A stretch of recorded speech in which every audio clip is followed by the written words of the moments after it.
paglipas ng araw, hatid ng pagtubo ng magkaminsan ay sumisira sa magandang pangarap. Ano man ang iyong pagkatao, noon at ngayon, huwag kang padadala sa mga pangyayari, sapagkat sa bawat balaki ng likha, kasama ka, kaibigan. Araw-araw, Lunes hanggang Biyernes.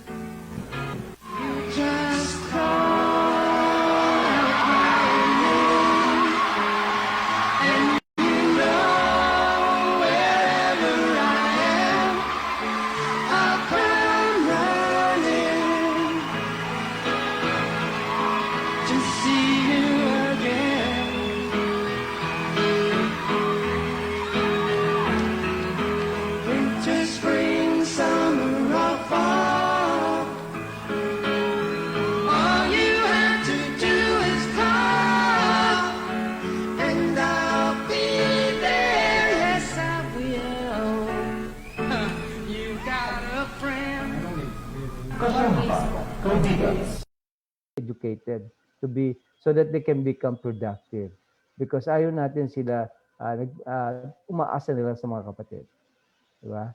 And with this, because of Batas Pambasa 344, because of the Magna Carta, this definitely becomes more the rights of students with disabilities. So, maraming salamat sa inyo lahat. Okay? Yeah. Yan. Maraming salamat po, Architect Jim. Very helpful po yung inyong presentation. I think lahat po kaming participants will, kasama po ng mga participants will agree na okay po talaga kasing ma-reorient tayo, ano po ba ang international standards, ano po bang sinasabi, and yung ating BP 344, is it actually supportive sa ating goal to ensure everyone's included and persons with disabilities can participate fully. So ayun po yung mga main takeaway ko.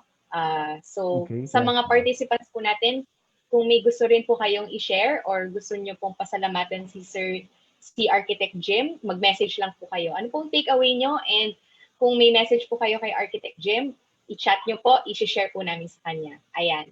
Again, Architect Jim, thank you very much for your time. Thank you. Yeah. Thank you. Okay. Ayan. So, we can move on na po sa ating next part ng program natin, which is ang panel discussion. Alam ko marami sa atin excited din to learn from the different organizations na inimbita natin for this afternoon.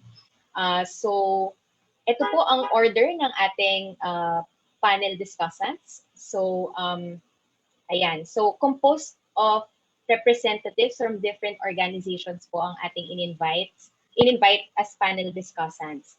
Each discussant is given 15 minutes to present and talk about their initiatives and ano po yung mga updates nila sa kanilang various advocacy work on accessibility. Ayan. So, kagaya po nung ginawa natin sa ating first speaker, paalala po sa ating mga panel discussants, will remind you po, I will start speaking if meron po kayong 5 more minutes to speak. Ayan. Ang treatment ko po dito sa ating panel discussion, bigyan niyo po kami ng idea ano pong nangyayari, and then we can dig deeper and discuss more during the open forum. So we'll keep it 15 minutes per discussant. Ayan. Okay, so for our first discussant, let me introduce her to everyone. Ayan. Nakapagbigay na po siya ng mensahe sa atin kanina as the person who provided us with the welcoming remarks. Ayan. So, she previously served as Tahanang Walang Hagdan Incorporation as General Manager and CEO from 2004 to 2007, and as Executive Vice President or COO from 2007 to 2018. She was also recognized as one of the Apolinario Mabini awardees last 2017 for her work and advocacy on economic empowerment of persons with disabilities. And currently, she serves as the sectoral representative of the NAPSI Persons with Disabilities Sectoral Council and president of the Women with Disability Leap to Social and Economic Progress, or WOWD. Ayan. So again, let's welcome our first discussant, Sector Representative Joy Garcia from NAPSI. Ma'am Joy? Hello. Ayan, ma'am. Okay, I can hear Magandang you. hapon uli sa inyong lahat. Merong prepares na PowerPoint presentation, but before I go to that, gusto ko ring ipaabot yung mga initiatives ng Council, PWD Council sa NAPSI tungkol sa accessibility. Ngayon ay mayroon kaming draft executive order na ginawa last year. Not last year, 2019.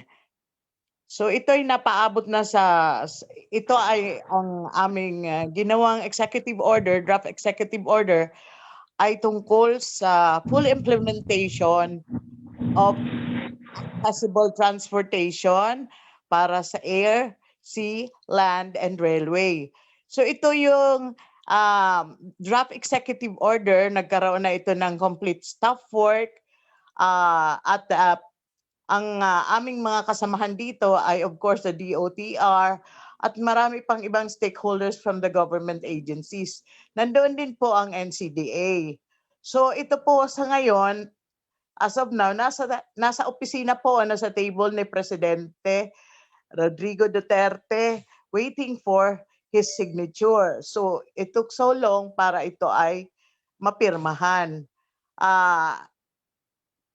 Palagi po namin pina-follow up ito kasi ito yung magiging tool natin sa inclusive society. Ito yung magiging mekanismo para lahat tayo ay maka-join sa kung saan man sa employment, sa polling places, at yung mga hello? Okay ba ang ano? Apo. Yes, ma'am. Okay, and then we have the initiatives also from OLIP na nag-advocate din para sa ating accessibility and inclusive society. So ngayon yung segue ko lang po 'yon, pero ang talagang nandito sa presentation na nakalagay dito sa sorry napakaliit kasi ng gamit ko. It's only a phone. Ito yung tinatawag natin na salient provision of the proposed universal accessibility. Ito yung this was proposed ni Honorable Edgar Chato. So ano yung universal accessibility? An act mandating universal design principles, standards, specification, and policies for the creation of barrier-free built environments. Kasama na rin dito yung transportation and tourism facilities to enhance the dignity, independence, mobility, safety, and convenience of persons with disabilities, senior citizen, women and children, and other sector with special needs for their full inclusion, participation, non-discrimination, providing for funding, incentives, penalties thereof, and repealing Batas Pambansa 344. So makikita natin dito na ito ang isa sa mga sponsored ng next slide please. Authored and sponsored by Honorable Edgar Chato ng 5th District of Bohol and yung ating chair ng special committee at siya rin ay si Honorable Maria Lourdes T. Arroyo. During this was approved first meeting ng special committee. Ito rin nakalagay declaration of policy, of course, to promote the full inclusion, participation, and non-discrimination of all persons, especially persons with disabilities, in various aspects and processes. This further declared that the state shall endeavor to apply and mainstream universal design principles, standards, and policies to ensure and enhance the dignity, independence, mobility, so on and so forth. Ito po kasing universal design, noong kami ay nag-work ng for the advocacy of the universal design, ang karamihan sa atin nag-iisip, kung ano yung nasa Germany, dapat yun ang gayahin natin. Kung ano yung nasa sa Japan, yan ang gayahin natin. Of course, we have our own design. At yun ay tinitingnan natin na nakaakibat doon sa kapasidad ng ating gobyerno. Ang universal design na sa pagkakaintindi ko, correct me if I'm wrong, ay ito yung tinatawag natin na say for instance, I give an example. Sa isang comfort rooms, ito ay kasama na doon lahat, pregnant women, elderly, persons with disability, at walang sinisegregate na ito para sa ganito, para sa LGBT. Doon nakahalo lahat, pero lahat na, kaya tinatawag na universal design, it is for everyone. It is for the use of everybody. So yan po ang inexplain sa amin doon sa aming training sa Australia, na sinasabi nila, it doesn't mean that you will just follow our design. So yan po. So kung may mga katanungan kayo mamaya, then I would gladly answer that. Next slide, please. Next slide.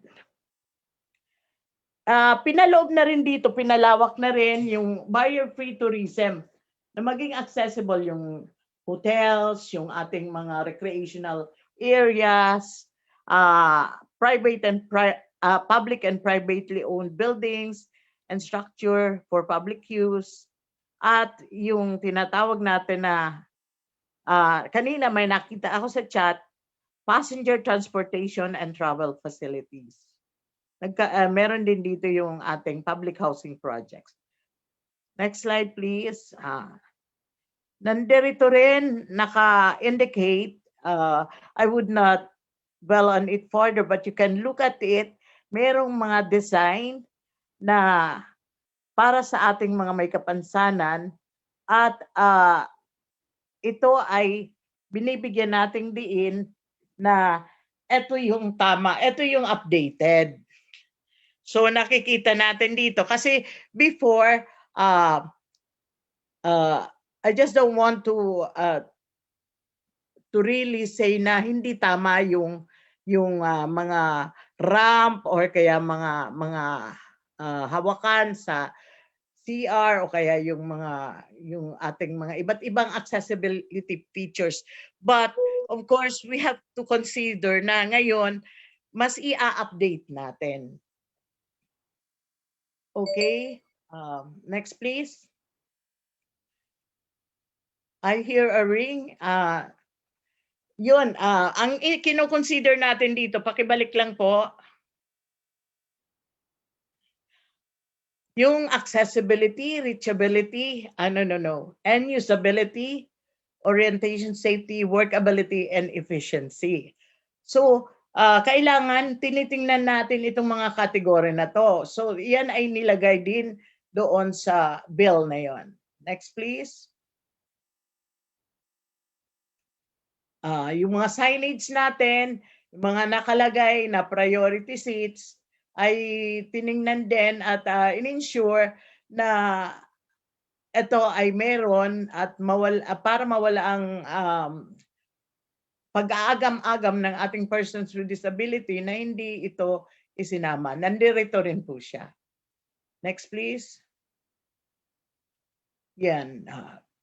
We have the stairs and escalator. At marami pa pong iba. Sa elevator po, nandoon yung tactile markings, nandoon yung braille buttons, nandoon yung sound na para sa ating mga deaf sa elevators. Then open platform lifts, inclined moving walkways, doors, threshold, and peepholes. Safety, emergency, and rescue. Ito po yung nawawala sa atin na kuminsan hindi tinitake into consideration ang safety, emergency, and rescue. Gusto ko ring ipaabot sa inyo na ito ay isa sa mga kailangan nating tingnan. Okay? It is already included in this bill.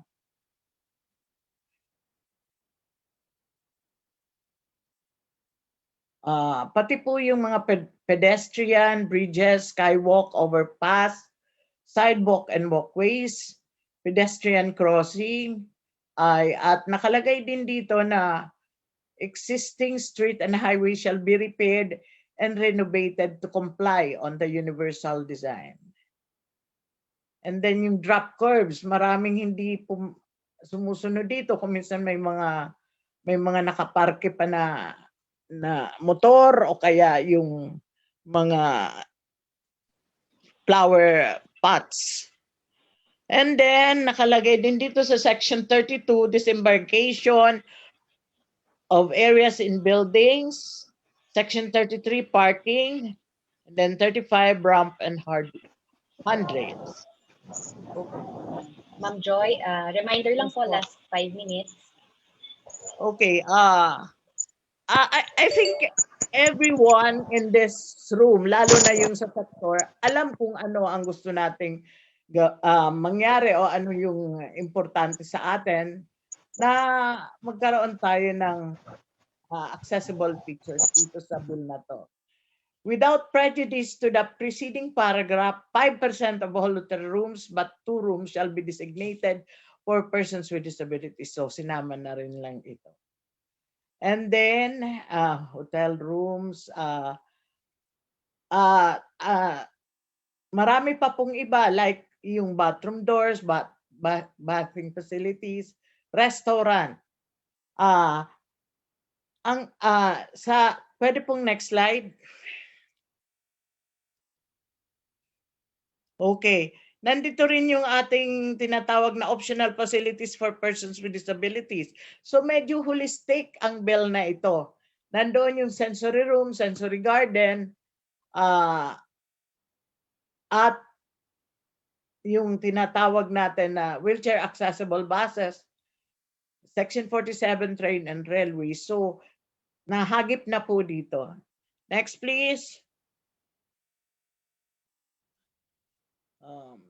Airport ground support equipment and accessibility services such as ramps. Ito po ay nakikita natin sa picture kung paano ginawa yung accessible ramps. And then, but there are things na may mga complaints pa rin dito, and I think we have to discuss this later. And then we have to provide training at least once a year to personnel on assisting persons with disabilities. Yung mga travel agencies din, tinitingnan din natin, accessible communication, tinitingnan din natin, at ang period of compliance ay dapat ay sumunod to 4 to 5. Section 4 to 5 are mandated to comply within 5 from effectivity of the act. Okay, next please. 59 ang haba naman ng mga babasahin na to. But anyway, yun ang gusto kong part dito, implementation and monitoring. Dito natin titingnan ngayon na dito sa bill na to, nandoon yung implementation and monitoring kasi yun ang nawawala sa atin. Next please. Next please. Okay na ba? May grievance pa. May grievance committee pa ata to. So, the DPWH, may funding din. The DPWH shall allocate 500 million annually for the improvement and repair of all national roads, bridges, and ramps. And I think meron din sa GAA ito as per the initiative of persons who are advocating for these rights to allocate 10% of their annual budget for the repair and renovation of respective offices. Next, please. Okay, Ma'am Joy, one last one here. Okay. I think yeah. I think napakahaba ng ating ng ating slides. But in toto, yung ibig sabihin nito ay there's already a move from the government agency at lalong-lalo na doon sa ating mga congressman na gusto tayo na tinitingnan ngayon yung ating benefits para tayo ay makamove forward na. Hindi na yung kanina may narinig akong slow progress, ganun din yung sa akin na opening remarks, may mabagal din ang progress. So, yan lang po ang aking presentation, and if you have more questions, mamaya po sa discussion ay pag-usapan natin. Thank you very much. Okay, thank you very much po, Ma'am Joy. I'm sure marami pong nag-ignite or nag-start na mag-question ng mga participants natin. So maraming salamat po. Again, may opportunity tayo mamaya. Balikan kung may questions tayo for Ma'am Joy. Ayan. Thank you so much po for your presentation, ma'am. Okay. Ayan. So for our next discussant naman po, let me introduce her to everyone. So she is a licensed physical therapist with more than 2 decades of expertise in working with and for persons with disabilities. She is a trained lecturer and resource person in training related to disabilities such as disability orientation, sensitization, community-based rehabilitation, inclusive education, and diversity and inclusion programs, especially on employment and livelihood promotion. She is at present the Executive Director and Programs Manager of Leonard Cheshire Disability Philippines Foundation, Inc. She is currently taking her master's degree in social work at the University of Philippines, Diliman. So let us all welcome Ms. Hazel of Leonard Cheshire. Ayan. Ms. Hazel. Hi, magandang hapon. Magandang hapon. Yes, I would like to request my colleague, Christine, to share the screen. Ayan. Okay. Thank you, Tien. Muli, magandang hapon po sa lahat. Thank you for having us here in this afternoon's Access Forum. I'm very pleased to be given this opportunity to speak with a wide range of audience from different sectors, both in the government and of course, our DPO partners and private partners as well, convening in this Zoom room, and also to those who are joining us via Facebook Live. Magandang hapon po sa lahat. First, I would like to walk you through with my presentation. First, I'll be sharing briefly about our organization. Okay, next slide, Tin. I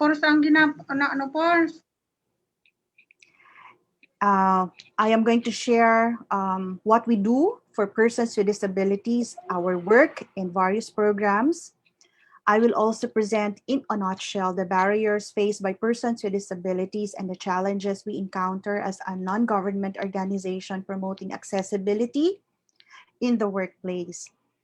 And I'll also share our initiatives and various support to persons with disabilities, to employers, promoting workplace inclusion and accessibility. And lastly, I will also share some of our innovations, especially in these COVID times, where we fully maximize the use of digital technology and online platforms.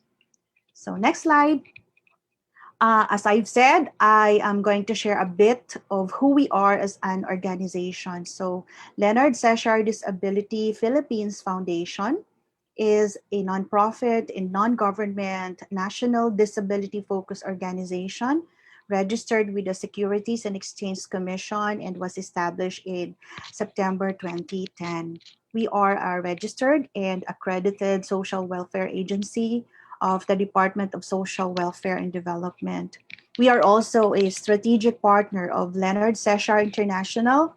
It's a UK-based non-government organization that supports persons with disabilities access to education, livelihoods, healthcare, and participation in the society.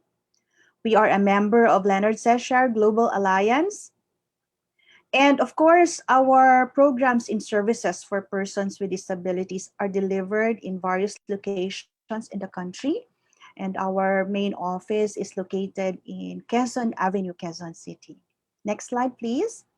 As an organization, we aim to promote and protect the rights of persons with disabilities as enshrined in the United Nations Convention on the Rights of Persons with Disabilities, the right to education, right to work and employment, and right to equal opportunity and participation in the society.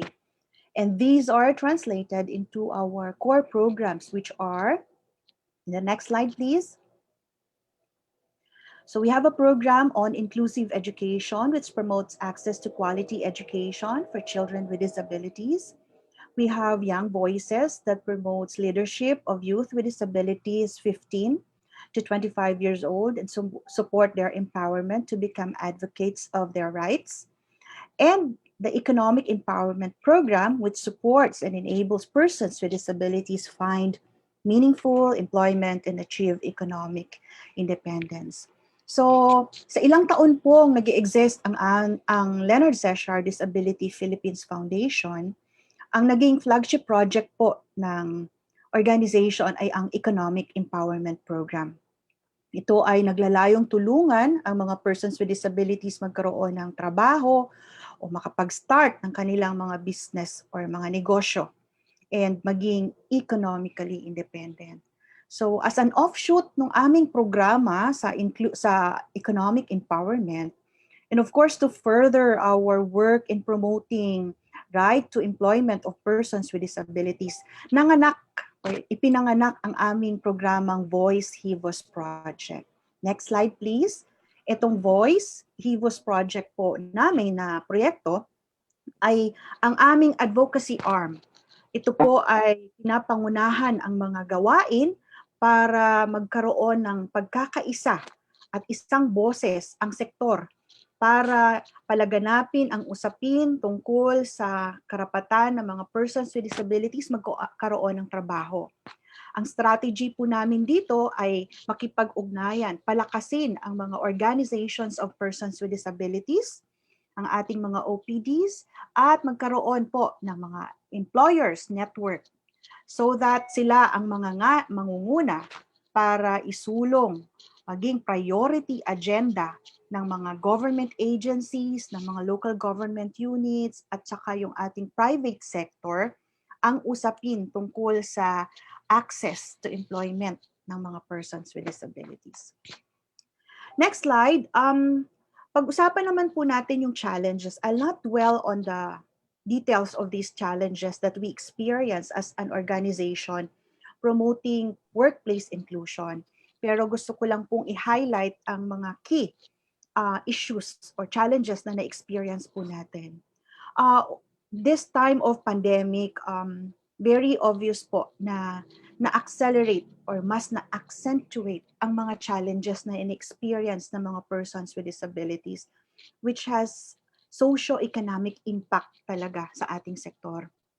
And aside from that, marami po tayong issues on accessing or challenges in accessing information, even carrying out the COVID-19 preventive measures. Marami tayong mga challenges na experience dyan. But I would just like to highlight that all these challenges mas nagbibabaw or mas na highlight ngayong panahon ng pandemic. Pre-pandemic, marami na po tayong mga challenges na na-experience at ito ay mas naging doble ngayon. But for purposes of our discussion, I'll focus on the challenges that we experience in accessing employment. Una, ang mga persons with disabilities ay nakaka-experience ng mga discriminatory practices sa hiring process. Nade-deny tayo sa employment on the basis of our disability. Pangalawa, we are confronted with barriers dahil sa mga negative attitudes of employers, insensitive na mga workmates, and even experiences of unjust labor practices. Pangunahin po nating na-experience ang inaccessibility ng mga building facilities, ng mga workstations, ng transportation. And I think ang pinaka importante din nating i-acknowledge dito ay itong mga batas na nandyan. Itong BP 344, ang ating Republic Act 10524 na nagpo-promote ng accessibility and employment of persons with disabilities ay hindi fully nai-implement. Maraming usapin para ito ay amendahan. Pero hindi pa nga natin fully na-enjoy itong mga nakasaad dito, hindi pa fully siya na-implement. So, yan ang mga major na mga challenges that we experience. Ngayon, gusto ko naman pong ibahagi, relevant doon sa mga issues na yon. Bilang isang organization, may mga efforts na ginagawa ang organization ng Leonard Session para ito ay matugunan itong mga challenges na ito, itong mga issues pong ito. Leonard Session works closely with employers to access employment opportunities and to promote inclusive workplace. We have a close collaboration with a lot of stakeholders, but for purposes of our discussion, ito po ang mga highlight ko po dito, the engagement we have with employers. Una, meron po kaming ginagawa mga screening sa mga persons with disabilities. We identify, assess, and recommend persons with disabilities who are qualified for positions or those roles required by employers. We also do placement. Qualified candidates are placed for employment. Pwede rin silang work-based training or pwede rin silang on-the-job training or formal employment in partner companies. We also do foundation skills and development trainings. We provide trainings in preparation for employment or skills-based required or according dun sa mga competencies na nire-required by mga employers. We do also, next slide please, we do also disability orientation and sensitization. Primarily, we want to increase the awareness on disability and help people understand disability based on human rights perspective and promote equality and inclusion in the workplace. We provide capacity building. We support the trainings of the human resource team, the recruitment team, the other team members, managers of companies, even provision of sign language training or disability sensitization. We also provide technical assistance, advice, and support, such as review of company policies and recruitment processes to make them disability inclusive. I think isa sa mga i-highlight ko rin po dito, next slide please, is the accessibility audit. We conduct inspection and accessibility audit not only limited to infrastructure or built environment, but also includes equipment, devices, and other facilities available for all types of disability. We believe na itong accessibility audit is an important element for an accessible and inclusive workplace. The purpose mainly of this audit is to establish how well a particular environment performs in terms of ease or access by a wide range of potential users. So hindi lang people with disabilities, but also other vulnerable, population that may benefit from the access features. We conduct the inspection of buildings. Yes. Yeah, last 5 minutes. Okay. We conduct inspection and assessment of buildings, physical structures, office facilities, and workstations. So, kasama po namin sa pagkakandak ng accessibility audit ay ang United Architects of the Philippines, Committee on Accessibility, and the Makati CBD chapter ng United Architects of the Philippines. Okay, so we make recommendations in companies. We meet with their disability point persons, their inclusion and diversity teams, and the building and facilities management. Okay, we provide them the written report. And I think what is important here is in all those audits, we ensure that persons with disabilities are engaged in the whole process. Okay, may kasama po talagang persons with disabilities as we do this audit. Next slide, please. So we do disability advocacy in collaboration with the companies to raise awareness and initiate disability campaigns within their companies, and also provide other kinds of support like provision of sign language interpreters, captioners during the recruitment process, okay, or their trainings. Now I'll share a bit of our, some good practices that we do in the organization. So ngayong pandemic, napaka-challenging ang ating situation, but it did not stop us from doing our work, from delivering what should be for our sector. So nag-set up po kami ng mga different platforms or different strategies then to ensure na tuloy pa rin po ang pagbibigay po natin ng programa. So one of this is, of course, the core of our work is capacity building. So we provide the trainings in a blended approach. So kung makikita po natin sa picture, ang tawag po natin ay blended training in the new normal. So may nakaset up po tayong screen projector sa isang community, pwedeng sa barangay hall, sa gymnasium, or sa city hall. And then there you have a speaker that is connected, who is connected online. And then the participants are present physically, but observing, of course, physical distancing and all COVID protocols or safety measures. We do this because we believe na hindi naman lahat na merong access to technology or communication, internet. So may mga pamamaraan para mapagpatuloy po natin ang pagbibigay ng training. So it's still access to trainings, access to information that we have in the organization na sinishare pa rin po natin sa ating mga communities. Next is we have these efforts or initiatives that promote disability inclusive information materials. Okay, but before that, of course, we ensure na meron po pala kaming binigay na mga trainings on use of the digital platform sa ating mga partners. Okay, hindi po madali mag-shift lahat sa online. So kailangan din po nating alamin kung ano yon ang mga online platforms, paano gamitin. So we provided trainings to our partners. And of course, ang mga webinars, ang ating pong mga online trainings, we ensure na accessible po ito.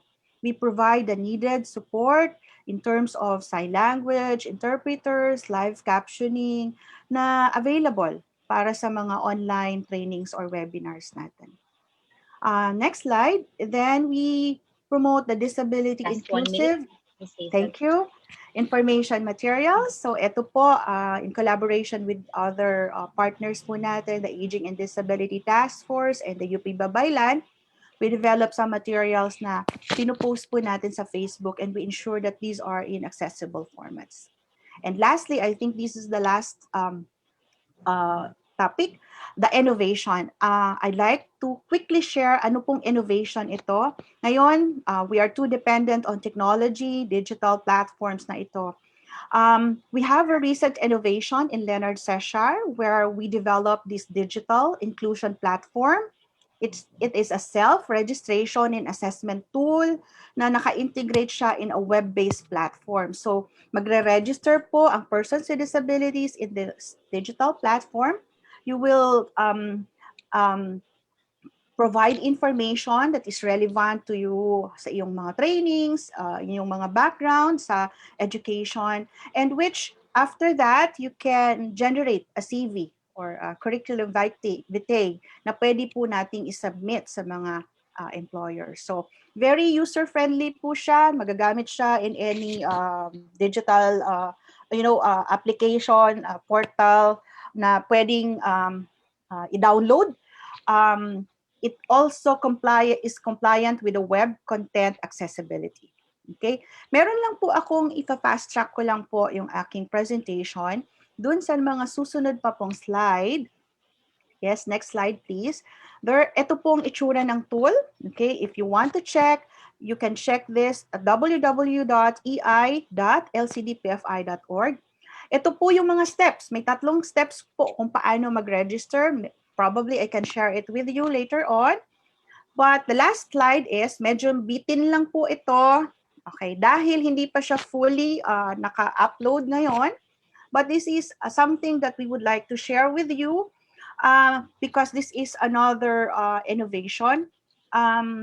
Recently, LCDPFI won the first place in the 20th Annual Open Air Competition. Open Air, ibig sabihin, it's an open accessibility internet rally competition. So, ini-encourage po ito ang mga non-government organizations and even other stakeholders maging advocates of digital inclusion. So, medyo bibitin ko lang po kayo. Next slide, please. Ito po ang nakalagay. Coming soon, because eventually, in the next coming days, please stay tuned for more details. We were going to launch the website of Leonard Sesher, where it has a lot of features, information materials, all resources related to accessibility that you can access. So with that po, maraming salamat at muli magandang hapon po sa ating lahat. Ayan. Maraming salamat, Miss Hazel. Ayan. I'm sure ang dami nating natutunan na naman at it's, for me, ang dami kong natutunan na good practices na talagang kahit na po during pandemic, no, talagang patuloy tayong mag-reach out sa community. So, that's very good to know. Ayan. Okay. Remind ko lang po, meron po kasing mga nagre-raise ng hand sa ating meeting room. So, if meron po kayong question, pwede nyo pong i-chat or you can wait po for the open forums para po dire-diretsuhin lang po muna natin ang ating panel discussion. Ayan. So, our next panel discussion po, he is a staunch advocate for the rights of children with disabilities. He's currently the program manager of Norfield Foundation. He is also the alternate chairperson on the subcommittee on children with disabilities, Council for the Welfare of Children Philippines, and the convener of the Philippine Partnership on Children with Disabilities Philippines. So let us all welcome po Mr. Ranilo Sorongon of Norfield. Sir Ranil? Magandang hapon sa lahat. Nagpapasalamat ako sa Advocate for Inclusion, lalo na kay TOEICS, no, na in-invite ako dito, no, sa ating mga kaibigan, no, na mga with visual impairment, no, lalo na kay Teddy, kay Mr. San Pascual. Ay ipipresent ko na PowerPoint, no, ay tungkol sa karanasan ng Norfield kung papaano namin kinandak, no, yung aming accessibility audit. So ipa-flash lang yon ng mabilisan. Later on, no, para may ideya lang, no, si Teddy at saka si Romel. Okay? Maganda din, no, nandito si Ma'am Choi, si Sir June, at meron tayong captioner, no, kasi pinag-uusapan natin ay accessibility. Isa sa karapatan, no, ng mga taong may kapansanan kasama ang mga batang may kapansanan, no, ay ang tungkol sa accessibility. Maganda ang sinabi kanina, no, ni Errol, no, na ayon sa UN Convention on the Rights of Persons with Disabilities, no, hindi lang tungkol sa built environment ang pinag-uusapan pag nagsabi tayo ng accessibility.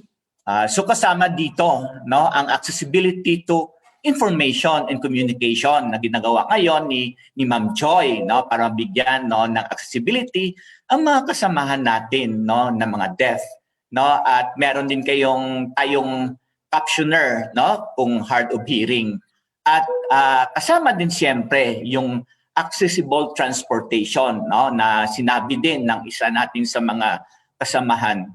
Sabi ko nga, no, malaking usapin, no, magsabi tayo na accessibility. At magandang sinabi ni Ma'am Joy kanina, no, ni Joy Garcia, na huwag nating kalimutan yung mga nauna sa atin na naipaglaban ang karapatan sa accessibility. No, matandaan ko pa, no, nung unang-una kami, I think nandito si Abner din, si Miss Carmen, si Emer, yung iba namin kasamahan nga namatay na si Manny Bata, si Kuya Jess, no, nung unang nag-rally kami, no, mula sa Jollibee Pilcoa hanggang sa Commission of Human Rights, no, para mag-advocate, no, ang tungkol sa accessibility. At doon, no, binahagi natin, no, kung anong dapat gagawin, no, sa right to accessibility, at kasama dito actually ang 9442 nung bago pa lang ipinasa, no, ang Republic Act 9442 for the discount for the implementation of 9442. Okay? So ako po si Ranil, no, taga Northfield ako. Ang Northfield ay isang national non-government organization na nakafocus siya, no, sa karapatan ng mga bata, kasama na ang mga batang may kapansanan. Kami ay isang partner, no, ng Liliani Funds, the Netherlands, ng CBM Philippines, no, Adoption Centrum. Sila yung mga tumutulong sa amin, no, para maisakatuparan ang aming programa at serbisyo. So dahil nakafocus kami, no, sa children with disabilities, no, isa yan sa mga major, no, na programa ng Northfield Foundation. So nagsagawa kami, no, ng access audit noong 2017, no, at kinuha namin dito na consultant si Architect Don De Vera, no, ng United Architects of the Philippines.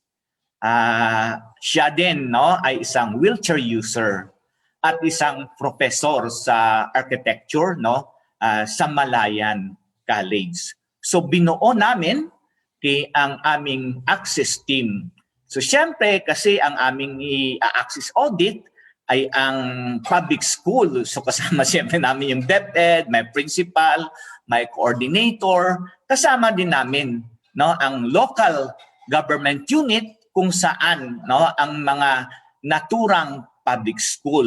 Siyempre kasama din namin dito ang mga persons with disabilities organization, mga magulang na may anak na may kapansanan, at batang may kapansanan din mismo na kaya niya rin, no, sumama, no, sa access audit. So ang Northfield, no, gumawa ng iba't ibang access audit, no, dito sa Luzon kasama ng NCR. We did, no, I think 12 public schools that we access audited, and then dalawang municipal building. Isa sa mga building, no, ay ang municipal building ng Los Baños, Laguna, at yung isa pala, no, ay ang provincial capital ng province of Bulacan. Kaya gumawa din, no, ng access audit kami sa Ilocos Sur at sa Cebu, no, kasama na ang island province, island municipality ng Bantayan. Okay. Generally, ano yung nakikita? Ano ang nagiging resulta, no, ng aming access audit? Okay. Miss Reds, tuloy-tuloy lang, no, yung pagpi-play para makita lang nila, no? Click na lang, no, i-click na lang yung aking presentation. Tuloy-tuloy lang. So para kay Teddy at saka kay Romel, no, yan yung mga ipapakita na pictures, no, ay mga pictures ng aming mga access audit na result, no. So paki-click na lang, Reg. Sige, okay. Sir Ranil, medyo mukhang naghang lang po yung naghahang lang. So anyway, yun, ay complement yan, no, ng aming consultant na si Architect Don De Vera, no, kasama na ang mga United Architects ng mga city or municipality, no, kung saan namin kinakandak yung aming access audit. At syempre kasama din ni Architect Don ang kanyang mga estudyante na kumukuha ng architecture para doon pa lang maranasan na nila kung paano gumawa ng accessibility audit. So generally, ano ang nagiging findings namin, no? Medyo malungkot kay yung resulta, no, ng access audit namin. Okay? lahat ng mga public school po ay hindi pumasa, no, sa access audit, no. Hindi naman siguro nakapagtataka na hindi sila nakapasa kasi parang alam naman natin, no, the access audit is just a confirmation para masabi natin na ang ginawa natin ay evidence based. No, so nakikita natin diyan, no, parang may mga red sa picture. Yan yung mga pinuntahan namin at in-identify talaga kung ano, no, sa mga built environment ang hindi siya accessible. At gumawa, no, ng recommendation si architect doon at yon ay ibinigay namin sa mga iba't ibang ahensya ng ating gobyerno. DPWH, NCDA, DepEd, Commission on Human Rights, mga NGO din at saka mga advocates natin on accessibility. Okay. Ang tanong nga din kanina ni Architect Jim, no, I think ang tanong din ni SR Joy. Pagkatapos ng ating mga initiatives, may nangyayari ba? Sa lahat ng mga pagrarally natin, pagmi-meeting, pagkonsultasyon, may nangyayari ba talaga? Kanina, no, kaninang umaga, kumuha ako ng updates, no, sa aming mga local partner organization sa Laguna, sa Bulacan, sa San Fernando, Pampanga, kung ano ba na ang ginawa ng mga ahensya. Okay? Unfortunately, okay, alam naman natin siguro na napakabagal talaga ng kilos, no, ng mga ahensya, no, or mga responsible person, no, especially, no, ang feedback kanina ng taga Pampanga namin is, sir, kasi nagbago ang principal, no, nag-retire na siya, so hindi niya alam ay nag-access audit pala dito, no, ang grupo ng Norphil, no, kaya pumunta siya sa superintendent naman. Pinaalam niya sa superintendent na ito. So sinabihan ng superintendent ang principal na may access audit pala na resulta, hindi sasabi aayusin daw, no, at nilapitan niya rin, no, ang in charge, no, sa city engineer, no, ganon pa rin, no, medyo matagal pa rin, no, ang pagresponde. No, yung amin naman sa sa Los Baños, Laguna, may mga kunting pagbabago, pero generally sobrang bagal, no, ng tugon ng ating mga tinatawag na duty bearers. Okay. So kanina sinasabi din, no, na may mga recommendation din, no, si Architect Jim, no, si Ma'am Joy, no, isa sa amin, no, sa amin na nakita, no, na dapat talaga porsigido tayo. Tuloy-tuloy dapat, no, yung ating ginagawa. May pandemya man o wala, no? So titingnan natin talaga na i-follow up kung ano yung mga promesa, kung ano ang ipinangako sa atin at i-remind natin sila parati. Okay, sinabi din kanina ito ni Jimmy, ni Architect Silva, na dapat mag-collaborate tayo. No, wag nating awayin ang mga government agency na to. Kung di, upuan natin, no? At saka tulungan natin sila kung ano man yung pagkukulang nila. Kasi marami naman, no, ang bukas, no, para makipagtulungan sa atin, no. At siguro, no, isa pa sa sinasabi ko parati every time na may lecture ako, dapat sobrang haba yung ating pasensya. Magbaon tayo ng milyang pasensya, no, sa ating advocate sa karapatan ng mga taong may kapansanan, no, sa mga batang may kapansanan. Dapat talaga mahaba ang ating pasensya. No, isa sa mga ini-example ko dito din parati kasi nagiging vice chair din ako ng Regional Council on Disability Affairs, no, sa NCR. I think hanggang ngayon taga DSWD ito, pero wala pang rampa at wala pang elevator, no, na ipinangako, no, ng DSWD NCR na gagawin nila, no, sa kanilang opisina diyan sa Mayligarda. No, so pero dapat tuloy-tuloy lang, no, tuloy-tuloy lang ang ating advokasya, no, at dapat tutulungan tayong lahat. So, yan lang po. Maraming salamat, no, at binabati ko yung ating mga kasamahan dati diyan sa sa NAPSI, no. Dito pa tayo nagkikita, at saka si Miss Carmen din. So, maraming salamat ulit, no, sa advocacy inclusion sa pag-invite sa amin, no. Kung gusto niyo makakuha, no, actually yung aming ginawa na accessibility audit, meron siyang hard copy. Marami pa kaming hard copy doon sa office, so we can provide you if you need hard copies.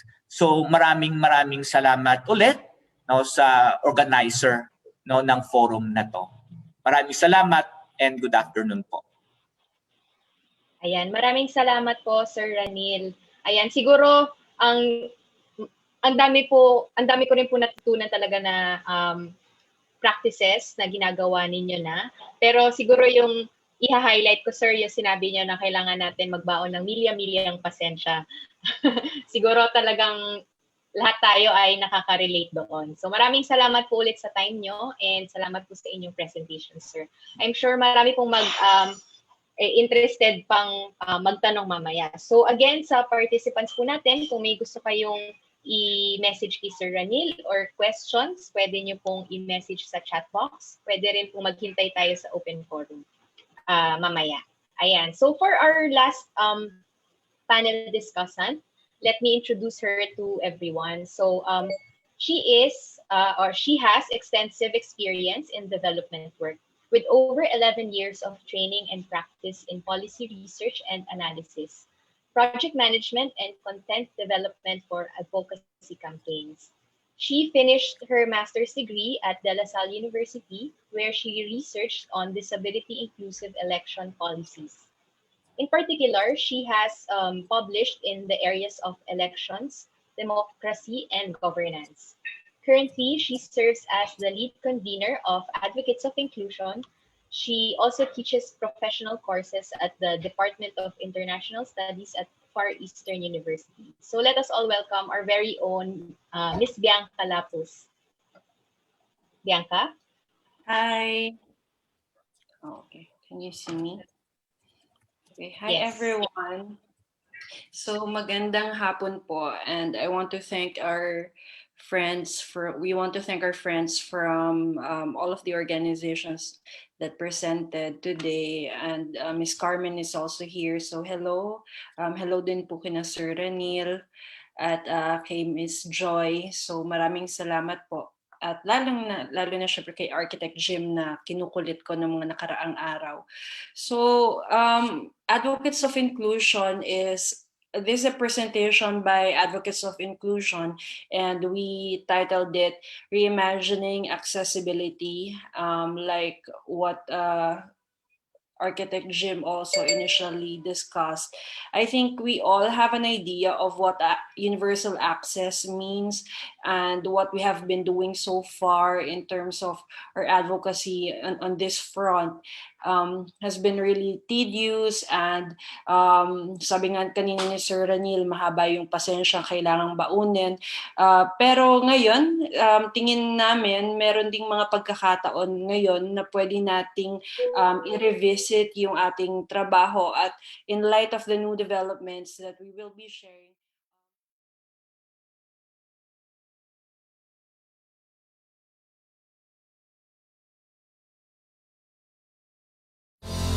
Kasama ka kapatid, kaibigan